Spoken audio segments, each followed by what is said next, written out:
అందరికీ నమస్కారం. గురుతత్వం ప్రేక్షకులకు విజ్ఞప్తి. జీ తెలుగు ఓంకారం వీడియోస్ మరియు గురుతత్వం ఛానల్ వీడియోస్‌తో ఫేక్ యూట్యూబ్ ఛానల్స్ మరియు ఐడీలు క్రియేట్ చేసి మిమ్మల్ని గురూజీ పేరు చెప్పి మోసం చేస్తున్నారు. గురూజీ ఎప్పుడూ ఫోన్ కాల్స్‌లో జాతకం చెప్పరు. గురూజీని నేరుగా కలవాలి అనుకుంటే బెంగుళూరులో ఉన్న ఆయన కార్యాలయానికి వెళ్ళగలరు. మీకు ఆ వివరాలు జీ తెలుగు ఓంకారం కార్యక్రమంలో చూపించబడుతుంది. అదేవిధంగా గురుతత్వం వీడియోస్లో బెంగుళూరు ఆఫీస్ ఫోన్ నెంబర్లు ఇవ్వడం జరుగుతుంది. ఇటువంటి మోసాలు జరిగినప్పుడు గురూజీకి కానీ గురుతత్వం ఛానల్కి కానీ జీ తెలుగు కార్యక్రమానికి కానీ ఎలాంటి సంబంధం లేదు అని గుర్తించగలరు. బ్రహ్మోస్మి శ్రీ గురుభ్యో నమః. హరి ఓం. గురు బ్రహ్మ గురు విష్ణు గురుదేవో మహేశ్వరః గురు సాక్షాత్ పరబ్రహ్మ తస్మై శ్రీ గురవే నమః. గురువే సర్వలోకానాం విషజే పరోగిణాం నిదయే సర్వ విద్యానాం దక్షిణామూర్తయే నమః. ఆదిశేషాయ నమస్తుభ్యం అనంతబలదాయకం. నమోऽस्तु పద్మనాభాయ నాఘానాం పతయే నమః. సర్వేభ్యో మహాజనభ్యో మాతృపితృదేవతభ్యో ఆచార్య దేవతభ్యో నమో నమః. హరి ఓం. శ్రీ విశ్వావసో నామ సంవత్సర ఉత్తరాయణ వసంత ఋతో చైత్రమాస కృష్ణపక్ష నవమి. ఈరోజు మంగళవారం. శ్రవణ నక్షత్రం ముక్తాయం అవుతూ ఇక ధనిష్ట నక్షత్రం కాసేపట్లో ప్రారంభం అవుతుంది. అయితే ఈరోజు నవమి కదా, కృష్ణపక్షం. పూర్వంలో శుక్లపక్షంలో శ్రీరామ వారి జన్మ నవమిగా మనం ఆచరించాం. అయితే ఈరోజు కూడా ఈ మేషమాసం అంతా కూడా నవమికి అధిపతి శ్రీరాముల వారు. అందరూ ఎలాగో పూజించారు, అర్చించారు. అయితే మంగళవార నవమి రోజు విశేషంగా దుర్గాదేవిని ఎవరు పూజిస్తారో, ఎవరు ఆరాధిస్తారో, ఎవరు నామస్మరణ చేస్తారో వాళ్ళకి దుర్గతి దూరమై సద్గతి ప్రాప్తిస్తుంది. అందువల్ల ఈరోజు మనమందరూ కూడా ఓం ధూం దుర్గాయై నమః అనే నామాన్ని మంత్రబలంలో జపిద్దాం. ఈ నామాన్ని ఈరోజు జపించడం వల్ల ధైర్యం ప్రాప్తిస్తుంది. కన్ఫ్యూజన్ స్టేటస్ నుంచి బయటకు వస్తాం. శత్రువుల నుంచి ఆపదలు రావు. అపవాదాలు అవమానాలు రాకుండా అమ్మవారు మనల్ని రక్షిస్తుంది. భక్తి శ్రద్ధతో అందరు కూడా ఓం ధూం దుర్గాయై నమః అనే నామాన్ని జపిద్దాం. ఓం ధూం దుర్గాయై నమః. అందరూ కూడా ఈ నామాన్ని జపించండి. దుర్గాదేవి అనుగ్రహం మీపై ఉంటుంది. ఇక ఈరోజు మంచి మాట. వృక్షం పెరగాలంటే మట్టి ఎంతున్నా ఆ వృక్షానికి చాలా సంపదగా కావాల్సినది నీరు. నీరు లేకుండా వృక్షం పెద్దదవ్వదు కదా. ఇలాగైనా అవుతుందా? నీరు వాటికి ఎంత లభిస్తే వృక్షం అంత బలిష్టంగా అంత గొప్పగా ఎదుగుతుంది. ఆ నీరు వృక్షం స్వీకరిస్తుంది కాబట్టి కట్ట నీళ్లలో మునిగినట్టు చరిత్ర లేదు. దానికి ఏదైనా భారం కట్టి వదిలేస్తే అది మునిగిపోతుందేమో కానీ కట్టని కానీ లేదా పచ్చి వృక్షానైనా దాంట్లోకి వేసి చూడండి, అది ములగదు. ఎందుకంటే ఆ కట్టెకు నీటికున్న సంబంధం అలాంటిది. కంటికి కనబడకుండానే నీటిని మనము చెట్టు మొదల్లో మట్టిపై నీరు పోస్తాం, కానీ ఆ నీరు చెట్టు స్వీకరిస్తుంది. అది కంటికి కనబడదు. అదే విధానంగానే మన పూర్వీకులు, మన పెద్దవారు మన కోసం ఏదైనా కర్మని ఆచరించుంటే, ఏదైనా పాపాలు చేసి ఉంటే ఆ కర్మ వాళ్ళు స్వీకరించి మనకి కూడా ఆ కర్మ అనేది వస్తుంది.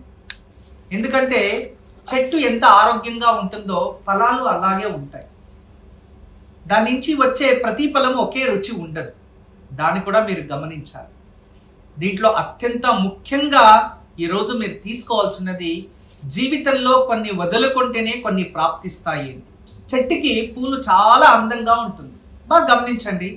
చెట్టు నిండా పూలు ఉంటే చాలా ఎంత చూడ్డానికి చాలా బాగుంటుంది, మనకు కళ్ళకి అందంగా కనబడుతూ ఉంటుంది. అవును కదా. అయితే అదే చెట్టు బాగా గమనించాలి. మీరు ఈ మంచి మాటని బాగా అర్థం చేసుకోండి. ఆ చెట్టుకి అంత పూలు ఉంటాయి, అంత అందంగా కనబడుతుంది. కానీ ఆ చెట్టుకి కాయలు కావాలంటే పూలని వదులుకోక తప్పదు.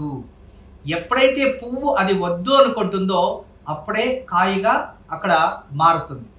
నాకు పువ్వు కావాలి, కాయ కావాలంటే అది అవుతుందా? నో, అది జరగదు. అలాగే మన జీవితంలో కూడా మనకి ఎన్నో అందంగా ఉండేవి కావాలి అనిపిస్తాయి, అందమైన జీవితం కావాలి అనిపిస్తుంది, సంతోషమైన జీవితం కావాలి అనిపిస్తుంది. కానీ ఆ సంతోషాన్ని కొన్నిటిని వదులుకుంటేనే కొన్ని ప్రాప్తిస్తాయి.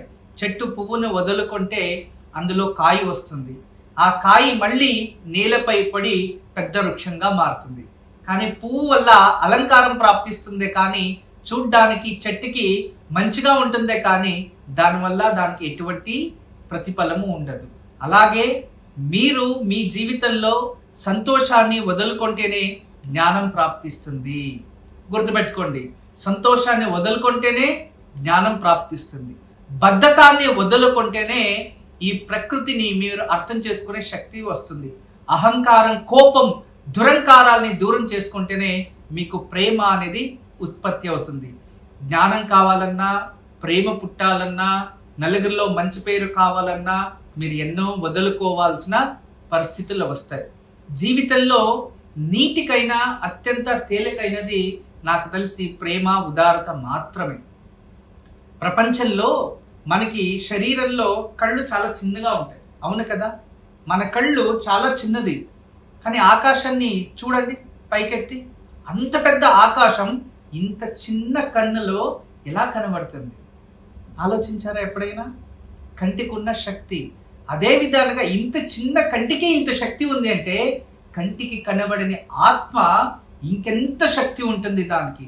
ఆ ఆత్మ బలాన్ని ప్రేరేపించాలి అంటే ఖచ్చితంగా మీరు కొన్నిటిని వదులుకోవాల్సి వస్తుంది. ఈ కాలంలో చాలా మంది ఏదైతే వద్దు అనుకుంటామో వాటిని వాళ్ళు స్వీకరిస్తారు. అందుకే జీవితంలో వాళ్ళ జీవితం ఈ రోజు సంతోషంగా ఉన్న భవిష్యత్తులో అంధకారం అనుభవిస్తూ ఉన్నారు. అందుకే జీవితంలో స్టూడెంట్స్ కావచ్చు, పెద్దవారు కావచ్చు, చిన్నవాళ్ళు కావచ్చు, ప్రతి తల్లిదండ్రికి తెలియచేస్తున్నా, పిల్లల్ని కాస్త మీరు క్రమశిక్షణగా పెట్టడం వల్ల వాళ్ళ జీవితం మంచిగానే అవుతుంది. వాళ్ళని హాస్టల్లో పెట్టడం వల్ల వాళ్ళ జీవితం మంచిగానే అవుతుంది. లేదు మా పిల్లలు మన ఇంట్లోనే ఉండాలంటే మీ మాట వినరు, మొబైల్కి అడిక్ట్ అవుతారు, టీవీకి అడిక్ట్ అవుతారు, చదువులు స్పాయిల్ అవుతున్నాయి, వాళ్ళ జీవితం చెడగొట్టుకుంటున్నారు. దాని నుంచి శిక్షణ భద్రత కోసం మీరు వాళ్ళని కాస్త దూరం పెట్టడం వల్ల, అంటే వాళ్ళని మీరు కొన్ని రోజులు వదులుకోవడం వల్ల వాళ్ళు విద్యావంతులు అవుతారు. గుర్తుపెట్టుకోండి, చెట్టు పువ్వును వదులుకున్నట్టు మీరు వాళ్ళని దూరం పెడితే వాళ్ళు మరింత విద్యావంతులు అవుతారు. లేదు అంటే అది అవ్వదు, ఏ దానికి ప్రయోజనం లేకుండా అయిపోతుంది. గుర్తుపెట్టుకోండి, దానివలన భవిష్యత్తులో మీరే బాధపడతారు. అలాగే చదివే పిల్లలు మీరు సంతోషాన్ని వదులుకొని కష్టపడి అర్థం చేసుకొని చదవడం అలవాటు పడితే మీలో జ్ఞానం అభివృద్ధి అవుతుంది. బద్ధకాన్ని దూరం చేసుకుంటే కష్టపడే అలవాటు అవుతుంది. అప్పుడు అన్ని కూడా సుసూత్రంగా ఉంటాయి. మీలో అహంకారం, కోపం తగ్గిపోతే ప్రజల్లో మరియు తల్లిదండ్రుల్లో కూడా మీరు మంచి వ్యక్తులుగా ఉంటారు. చూడండి, కొన్ని వదులుకుంటేనే కొన్ని ప్రాప్తిస్తాయి.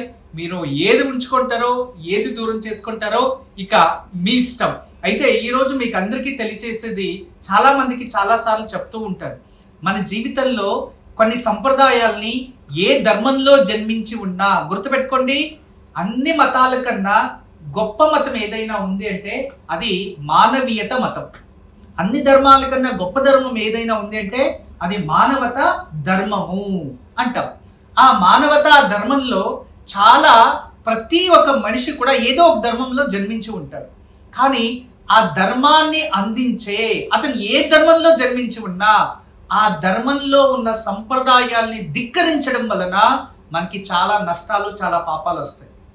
గరుడ పురాణంలో విశేషంగా దీని గురించి కొన్ని శ్లోకాలు కూడా ఉన్నాయి.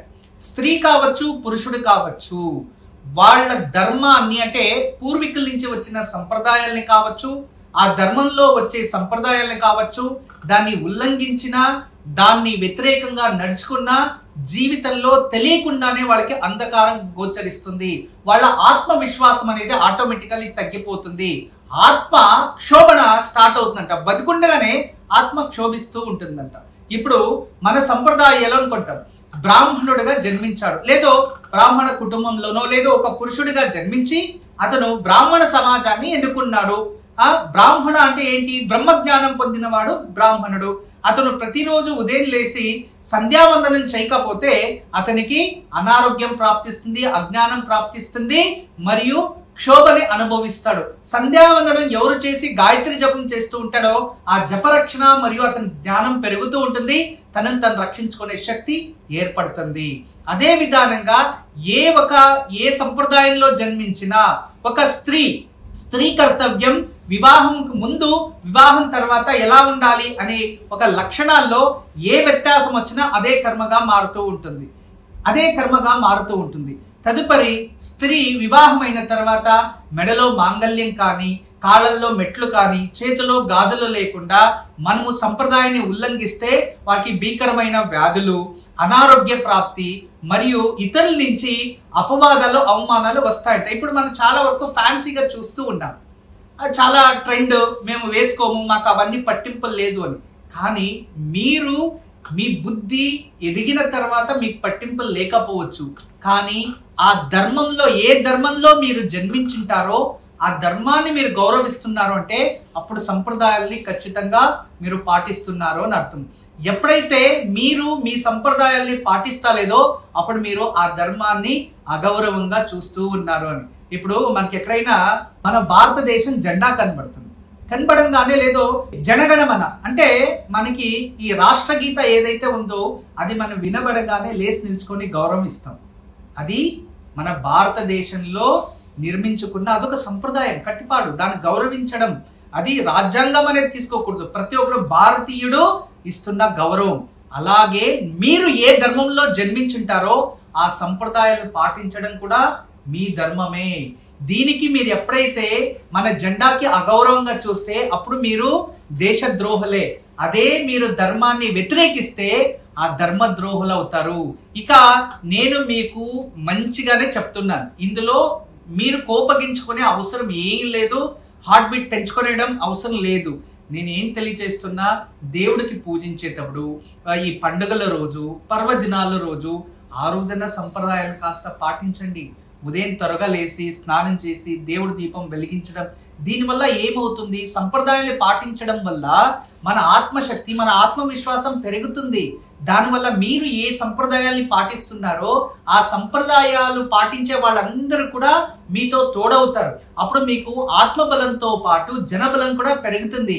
ఎప్పుడైతే మీరు సంప్రదాయాల్ని ధిక్కరిస్తూ సంప్రదాయాలు విరోధిస్తూ ఉంటారో వస్తు సంప్రదాయాలు విరోధించే వాళ్ళంతా ఒకవైపు అయ్యి జీవితంలో వాళ్ళు అంధకారంగా వెళ్ళిపోతారు.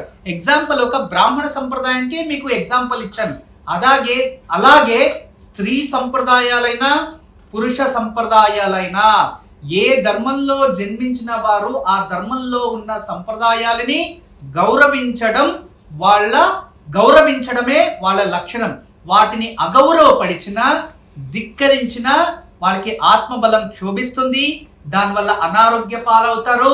భవిష్యత్తులో ఏదో ఒక రోజు ఆ కర్మని అనుభవించగా తప్పకుండా జరుగుతుంది అని. ఎందుకంటే ఈ భారతీయ సనాతన ధర్మంలో ఏ సంప్రదాయం ఉన్నా దాని వెనుక వైజ్ఞానికంగా ఎన్నో విషయాలు ఉన్నాయి, వాటిని మనము తెలుసుకోవట్లేదు. చాలా మందికి ఆడపిల్లలు మెట్లోనే ఉంటాయి చూడండి, అవి వేసుకోవడం వలన గర్భాశయ సమస్యలు తగ్గుతాయంట. చాలా వరకు గర్భాశయ సమస్యలు తగ్గుతాయి. ఆ ఏదైతే వెండి అనేది అక్కడ ఒక లోహపు ఉందో వాళ్ళకి ఫిట్స్ రాదు. చాలా మందికి చూడండి చిన్న వయసులో చాలా హెవీ ఫిట్స్ వస్తుంది, కానీ వివాహం అయిన తర్వాత ఫిట్స్ తగ్గిపోతుంది తనంతకు తాను. ఎందుకంటే ఆ ఒక ప్రెస్ చేయడం వల్ల ఆ నరాన్ని, దాని వలన బ్రెయిన్ కి చాలా విశేషమైన శక్తి కేంద్రంగా ఇది అయి బ్రెయిన్ కి కొన్ని నర్వ్స్ యాక్టివిటీ చేసి బ్రెయిన్ ని మోస్ట్ కాన్షియస్ గా చేస్తుంది అని. ఎప్పుడైతే కాళ్ళలో మెట్లు ఉంటాయో వాళ్ళ బ్రెయిన్ చాలా కాన్షియస్ గా ఉంటుంది. పుట్టుకతో వచ్చిన గుణాలు ఎన్ని ఉన్నా వివాహం అయిన తర్వాత వాళ్ళు మరింత తెలివివంతులు అవ్వడానికి, కాన్షియస్ గా బతకడానికి మరియు అద్భుతమైన నిర్ణయాలు తీసుకోవడానికి, అన్నిటినీ ఎదిరించడానికి అది ఎంతో ఉపయోగపడుతుంది. అందువలన అది కాళ్ళలో ఉంటే వాళ్ళ ఆలోచనలు మారుతాయి.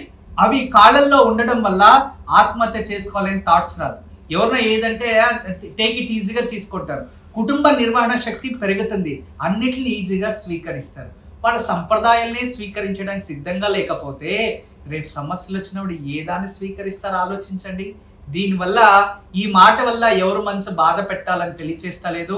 నిన్నే ఒక పుస్తకం చదివాను, అది పర్టికులర్ గా సనాతన ధర్మానికి సంబంధించిన గరుడ పురాణంలో స్త్రీ పురుషులు ఎవరే కానీ సంప్రదాయాన్ని ఉల్లంఘించినా ధిక్కరించినా వాళ్ళు ఏ ధర్మంలో జన్మించి ఉంటే ఆ ధర్మ సంప్రదాయాన్ని పాటించకపోతే వాళ్ళు ఖచ్చితంగా ఆత్మక్షోభాన్ని జరిగి వాళ్ళ జీవితంలో ఖచ్చితంగా ఏదో విధానంగా ఆ పనిష్మెంట్ అనుభవిస్తారో అని ఉంది.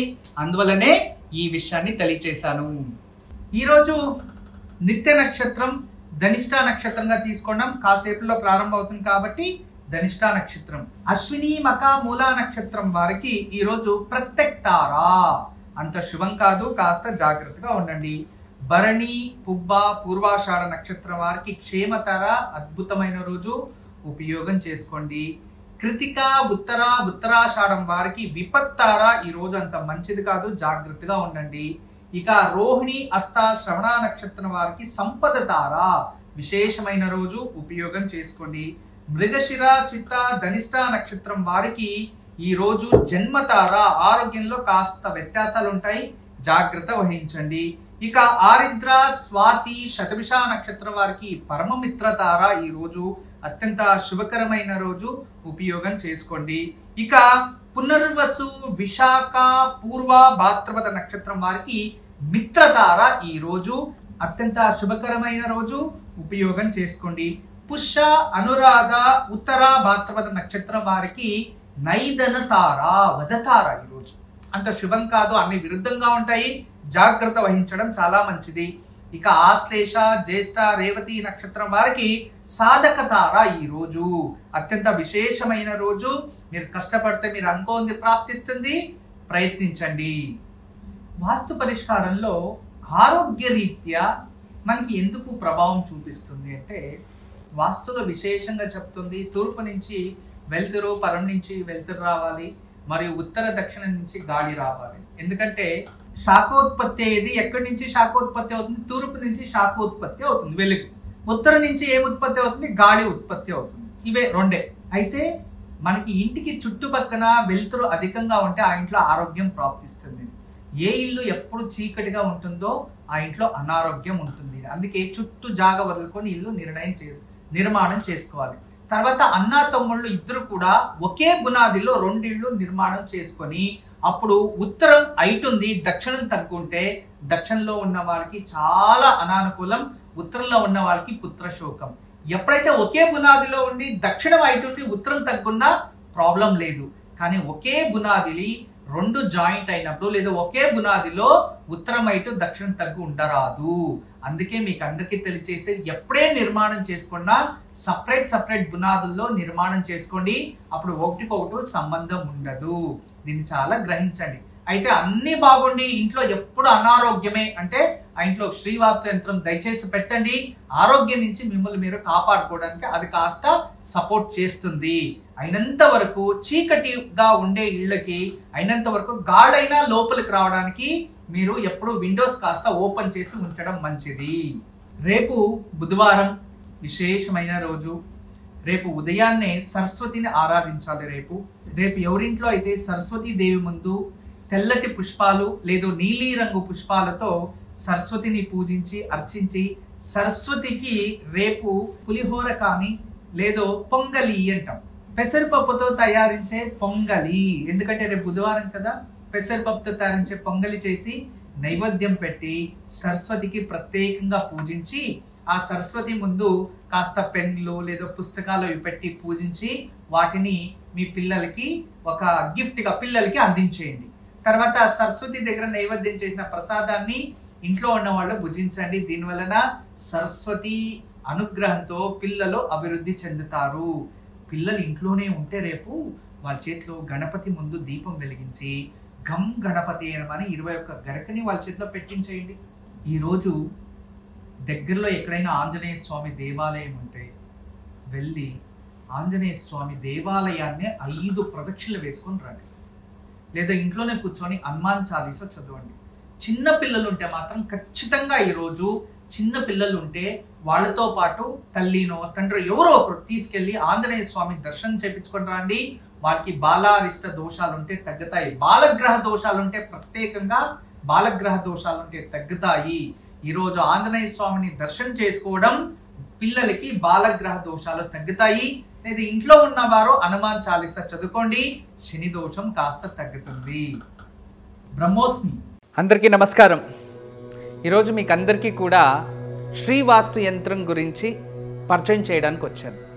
శ్రీవాస్తు యంత్రం మీరు చూస్తున్నారు. శ్రీవాస్తు యంత్రం, ఈ శ్రీవాస్తు యంత్రం ఈ విధానంగా 9 ఇంచెస్, ఇలా 9 ఇంచెస్, ఇలా 9 ఇంచెస్ ఉంటుంది. తదుపరి బ్యాక్ సైడు ఇలాంటి 9 చక్రాలు ఉంటాయి. ఫ్రంట్ ఈ ఒక గ్లోబ్స్లా ఒక 9 డాట్స్ ఉన్నాయి చూడండి, ఇలా 9. ఇది శ్రీవాస్తు యంత్రం అనేది ఒక కాస్మిక్ ఎనర్జీని అట్రాక్ట్ చేసుకుంటుంది. నెగిటివ్ ఎనర్జీని ఇంట్లో నుంచి బయటికి తరిమేస్తుంది. ఇది మీకు అందరికీ దానికి పరిష్కార మార్గంగా నేను ఇవి సూచిస్తున్నా. ఎందుకంటే చాలామంది పిల్లలు సరిగా చదువుతలేదు, ఇంకొకరు మా ఇంట్లో ప్రశాంతత లేదు, భార్యాభర్తల మధ్యలో సఖ్యత లేదు, దేవుడి గదిలో సరిగా పూజ చేయలేకపోతున్నా, ఇంట్లో ఏదో తెలియని బాధ అనిపిస్తుంది, మా ఇంట్లో ఎప్పుడు కూడా ఏదో తెలియని ఒక శ్మశానంకి వెళ్ళినట్టు అనిపిస్తూ ఉంటుంది, మా ఇంట్లో కలగానే ఉండదు ఎప్పుడు కూడా. ఇక మా ఇంటికి చాలామంది వచ్చిన వాళ్ళంతా వాస్తు దోషం అని చెప్తూ ఉన్నారు, మేము ఏం చేయాలి అని ప్రశ్నిస్తూ ఉండేవారు. వాళ్ళందరికీ కూడా ఒక మార్గోపాయం చాలా రోజుల తర్వాత రీసెర్చ్ చేసి ఇప్పుడు ఈ శ్రీవాస్తు యంత్రాన్ని మేము చూపిస్తున్నాం. ఈ శ్రీవాస్తు యంత్రాన్ని ఎప్పుడైతే ఎక్కడ ఫాల్ట్ అనిపిస్తుందో అక్కడ ఒక మేక కొట్టి తగిలించాలి, అంతే. పిల్లలు చదువుతా లేదు, చదివే రూమ్లో పిల్లలు ఏకాగ్రతగా చదవాలి అనుకుంటున్నారా, అక్కడ ఒకటి తగిలించండి. మీరు నిద్రించే ఒక రూమ్లో మాకు సరిగా నిద్ర వస్తలేదు, పడుకుంటే చెడు కళలు వస్తున్నాయి, నిద్రించే గదిలో ప్రశాంతత లేదు అనిపిస్తుంది, అక్కడ ఒకటి తగిలించండి. లేదు ఎవరో వాస్తు దోషం అని చెప్పారా, ఇంట్లో వాస్తు దోషాని కోసం ఇంటి హాల్లో ఒకటి తగిలించండి. లేదా పూజ గదిలో ఏదో ప్రశాంతత లేదు, సరిగ్గా ఏకాగ్రత లేదు, మెడిటేషన్ చేయలేకపోతున్నా అంటే పూజ గదిలో ఒక మేక కొట్టి అక్కడ ఒకటి తగిలించండి. ఎక్కడైతే ఇంట్లో వాస్తు దోషం ఉంది అని ఎవరైనా చెప్తారో ఆ ప్రదేశంలో ఆ ప్లేస్లో జస్ట్ ఒక మేకు కొట్టి దాన్ని తగిలించండి, ఆ వాస్తు దోషం అక్కడి నుంచి వెళ్ళిపోతుంది. చాలా అద్భుతము, చాలా విశేషమైన శ్రీవాస్తు యంత్రం మీ వరకు తయారు చేయించాము. దీన్ని ఉపయోగించండి, దీన్ని లాభం పొందండి. నమస్కారం. వాస్తు యంత్రం సంప్రదించవలసిన నెంబర్లు 8884452344 040682766622.